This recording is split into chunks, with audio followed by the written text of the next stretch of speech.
5-7 برس میں چودھری مہتاب دین ایک معمولی نیل فروش سے ترقی کر کے لکھپتی رئیس بن گئے۔ چمکور کے ارد گرد انہوں نے سینکڑوں ایکڑ اراضی خرید لی اور بابا شہاب الدین کے کچے مکان کو مسمار کر کے ایک عالیشان حویلی تعمیر کروا لی، جس کے چوبارے کی چھت بلندی میں آس پاس کے گرودواروں کے کلش کا مقابلہ کرتی تھی۔ گرنتھیوں کو یہ گستاخی ناگوار گزری۔ یوں بھی کچھ عرصے سے جملہ گرنتھی چودھری مہتاب دین سے خار کھائے بیٹھے تھے۔ بھٹکے کی بڑھتی ہوئی مقبولیت نے گرودواروں کی آمدنی پر اثر انداز ہونا شروع کر دیا تھا اور چودھری مہتاب دین کی روز افروز و عمارت میں گرنتھیوں کو اپنے حقوق کا خون نظر آ رہا تھا۔ ادھر سکھوں میں صلاح مشورے شروع ہوئے کہ چودھری مہتاب دین کے چوبارے کی بلندی گرودواروں کے کلش سے بہرحال کمتر ہونی چاہیے۔ ادھر چودھری صاحب نے نہلے پر دہلا مارا اور اس سازش کا منہ توڑ جواب دینے کے لیے انہوں نے اپنے چوبارے کی چھت پر سنگھ پنتھ کے بے شمار جھنڈے گاڑ دیے۔ اندر وہی زرکار شامیانہ تان کر تخت پوش بچھایا اور تخت پوش پر ریشمی گدوں اور گدیلوں کے درمیان نیل کا خالی مٹکا جما کے رکھ دیا۔ اب یہ کمرہ چوبارہ مٹکا صاحب کہلانے لگا اور سکھوں میں دور دور تک شہرت ہو گئی کہ واہ بھئی واہ، چودھری مہتاب دین نے بھی کمال کر دیا۔ اپنے خرچ پر مٹکا صاحب کے لیے ایسا بلند و بالا چوبارہ بنایا ہے کہ چمکور کے گرودواروں کو بھی مات کر دیا۔ ہر سنگھ سبھا کے بعد چودھری مہتاب دین نے سونے چاندی کے سکوں کو گلا کر سلاخوں میں ڈھال لیتے تھے اور ان سلاخوں کو تانبے کے گاگروں میں بھر کر اپنی حویلی کی اندرونی دیواروں میں خفیہ طور پر گاڑ دیتے تھے۔ اس خزانے کی حفاظت کے لیے چودھری صاحب نے ایک نرالی ترکیب نکالی۔ انہوں نے 8-10 قاری اور حافظ جمع کر کے ملازم رکھ لیے۔ اندر کے کمرے میں ہر قاری باری باری 2-3 گھنٹے بابا شہاب الدین کے لیے قرآن خوانی کرتا تھا۔ 1-2 نوکر ان کی خدمت پر ہمہ وقت مامور رہتے تھے۔ چنانچہ اندرونی کمروں میں 24 گھنٹے چراغ جلتا تھا اور قرآن خوانی ہوتی تھی۔ 1 پنتھ 2 کاج، ہم خرما وہم ثواب۔ بابا شہاب الدین کی روح کو اصالِ ثواب بھی ہوتا رہتا تھا اور چودھری مہتاب دین کے گڑے ہوئے خزانے کی حفاظت بھی بے عنوان شائستہ ہوتی رہتی تھی۔ دن رات قرآن خوانی کی خبر پھیلی تو لوگوں نے فرتے حیرت و مسرت سے اپنی انگلیاں کاٹ لیں۔ واہ بھئی واہ، چودھری مہتاب دین کی کیا بات ہے! بابا صاحب کی روح پاک کے لیے دن رات چراغ جلاتا اور قرآن شریف پڑھواتا ہے۔ چودھری صاحب نے بھی اپنی سعادت مندی کا مزید ثبوت دینے کے لیے بابا شہاب الدین کے مزار کی مرمت پر بے دریغ روپیہ خرچ کیا۔ قبر کا تعویذ بیش بہا سنگ مرمر کا بنوایا اور فرش اور دیواروں میں بے شمار چھوٹے چھوٹے خوشنما شیشے چڑھوا دیے۔ اب مزار پر ایک چراغ جلتا تھا۔ فرش اور دیواروں پر اس کے سینکڑوں عکس جگمگا اٹھتے تھے۔ عقیدت مند سرشار ہو کر جھومتے تھے اور چودھری مہتاب دین کی امارت اور سخاوت کے گن گاتے تھے۔ دین کی طرف سے بے نیاز ہو کر اب چودھری مہتاب دین نے اپنی دولت کا رخ دنیا کی طرف بھی موڑنا شروع کر دیا۔ حویلی کے بڑے احاطے میں صبح شام دربار لگا کر بیٹھنے لگے۔ سرخ بانات پر سنہری گوٹ کا شامیانہ لگتا تھا۔ نقرئی پایوں والی زرکار مسند پر چودھری صاحب خود بیٹھے تھے۔ پیچھے 8-10 چوہدار، شامدار اور ازا لیے مستعد کھڑے رہتے تھے۔ دائیں بائیں خوش پوشاک خادم دستہ بستہ حاضر رہتے تھے۔ سامنے درباریوں کی نشستیں تھیں۔ درباریوں میں کل آؤزیے ملاؤں، شرعت کھانے والے پنڈتوں اور بھنگ کے رسیا نہنگ اکالیوں کی اکثریت تھی۔ ان لوگوں کو اپنے دربار سے وابستہ رکھنے کے لیے مہتاب دین طرح طرح کے پاپڑ بیلتے تھے۔ مولویوں کے لیے 2 وقت پلاؤ، گوشت اور مرغ پکتے تھے۔ پنڈتوں کے لیے پوری، کچوری، حلوے اور کھیر کا دور چلتا تھا۔ نہنگ اکالیوں کے لیے بڑے بڑے کنڈوں میں بھنگ بھگوئی جاتی تھی اور بالٹیاں بھر بھر کے تقسیم ہوتی تھی۔ یوں بھی گرد و نواح کے 28 گھیڑے رسیا گیر اور نامی گرامی چور اچک کے وقتاً فوقتاً حاضر ہوتے رہتے تھے اور چودھری مہتاب دین کے ساتھ ذاتی رابطہ قائم رکھتے تھے۔ اپنی نوابی کا مکمل ٹھاٹھ جمانے کے لیے چودھری صاحب نے 6 فٹ کے 50 تنومند گھڑ سواروں کا دستہ بھرتی کیا اور اپنی سواری کے لیے ایک بورا سا ہاتھی بھی کہیں سے خرید لائے۔ اس ہاتھی پر چاندی کا ہودہ لگا کے چمکور کے گلی کوچوں میں ہوا خوری کے لیے نکلا کرتی تھی۔ مضافات میں اپنی زمینداری کا دورہ کرنے کے لیے وہ اور ان کا عملہ رتھوں پر سوار ہوتا تھا۔ ان رتھوں کے لیے انہوں نے ہریانے کے چاکو چوبند بیلوں کی خوبصورت جوڑیاں پال رکھی تھیں۔ جب بیل رتھوں میں جتتے تھے تو ان پر زربفت کے جھول ڈال دیے جاتے تھے۔ گلے میں چاندی کی ننھی ننھی گھنٹیاں لٹکتی تھیں اور سینگوں پر سونے کے خول چڑھائے جاتے تھے۔ اپنے بیلوں سے چودھری مہتاب دین کو خاص الفت تھی۔ ہر صبح ان کا وہ چارہ اپنے سامنے ڈلواتے تھے۔ دن میں کئی بار ان پر پھریرا ہوتا تھا اور ہر جمعرات کو خالص گھی اور شکر میں مکئی کی روٹی کی چوری کوٹ کر انہیں کھلائی جاتی تھی۔ رتھ کھینچنے کے بعد بیلوں کو پانی میں گلاب کا عرق ملا کر پلایا جاتا تھا۔ جوں جوں دولت کی ریل پیل بڑھتی گئی، چودھری مہتاب دین کی دلچسپیاں بھی گھوڑوں، بیلوں اور ہاتھیوں کی دنیا سے نکل کر اپنی جولانیوں کے لیے نئے نئے میدان مارنے لگیں۔ طبیعت میں اقتدار کی ہوس اور دماغ پر امارات کا بھوت سوار تھا۔ ان کی سب سے عزیز خواہش تھی کہ چار دانگ عالم میں ان کے نام کا ڈنکا بجے۔ جس طرف سے وہ گزر جائیں لوگ انگلیاں اٹھا اٹھا کر کہیں، یہ چودھری مہتاب دین کی سواری جا رہی ہے۔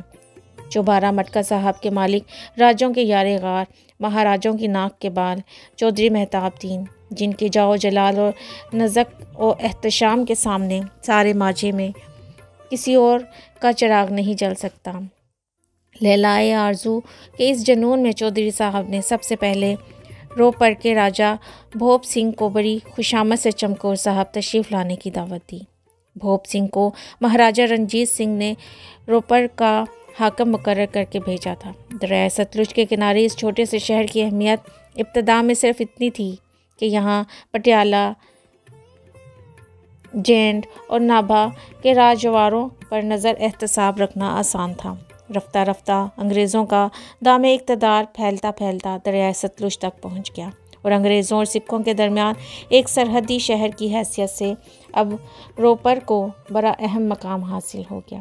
راجہ بھوپ سنگھ نے اس صورتحال سے پورا فائدہ اٹھایا۔ انگریزوں کے خلاف رنجیت سنگھ کے ساتھ اور رنجیت سنگھ کے خلاف انگریزوں کے ساتھ اس نے ساز باز کا کچھ ایسا جال بنا، دونوں بھوپ سنگھ کو اپنا جگری دوست ماننے لگے اور سازشوں کی سلجھاؤں میں بھوپ سنگھ رفتہ رفتہ روپر کا خود مختار حکمران سا ہو گیا۔ لاہور کا دربار اور انگریزوں کے ایجنٹ راجہ بھوپ سنگھ کو وہ مانگی رقمیں بھیجتے رہتے تھے، جنہیں وہ شراب، کباب اور عورت پر بے دریغ خرچ کر ڈالتا تھا۔ اگر کبھی یہ رقمیں وصول ہونے میں تاخیر ہو جاتی تو بھوپ سنگھ کے سپاہی روپر کے گرد و نواح میں نکل جاتے تھے اور دن دہاڑے ڈاکے ڈال کر سونا، چاندی اور غلہ، علاوہ گائے، بھینسوں، گھوڑوں اور جوان عورتوں کو بھی ایک ہی لاٹھی سے ہانک لاتے تھے۔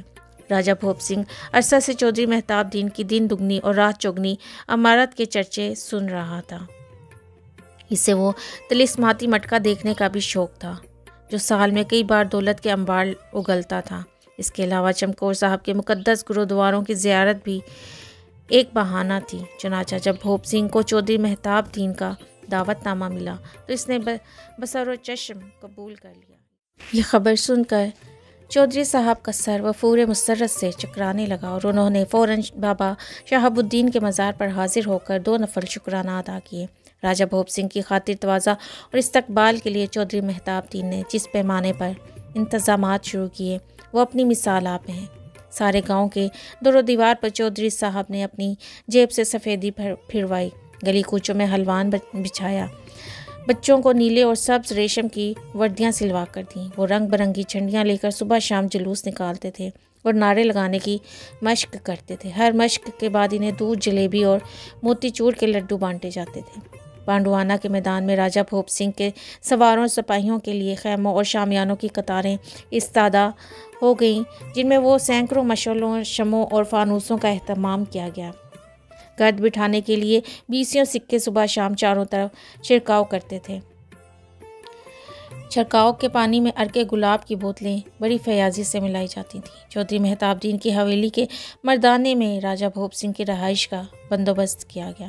مہمان خانے کی دیواروں پر ابراق ڈال کر سفیدی کرائی گئی، دروازوں پر زری اور کم خواب کے پردے لٹکائے گئے تھے اور فضا کو ہر لہجہ معطر رکھنے کے لیے کئی ملازم عطر کی پچکاریاں اٹھائے مستعد کھڑے رہتے تھے۔